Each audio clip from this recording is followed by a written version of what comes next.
Maitreya Bhajata is composed in Sanskrit by Jagadguru Sri Chandrasekharendra Saraswati Swamikal, Sri Kamakoti Mahapereva Kanchi Paramacharya.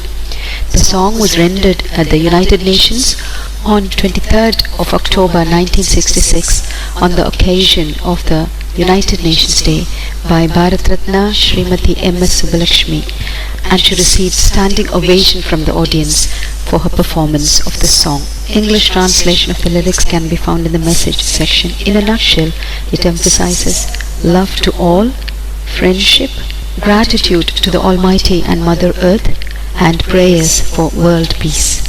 Many thanks for joining with us.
Thank you, Hamsapriya.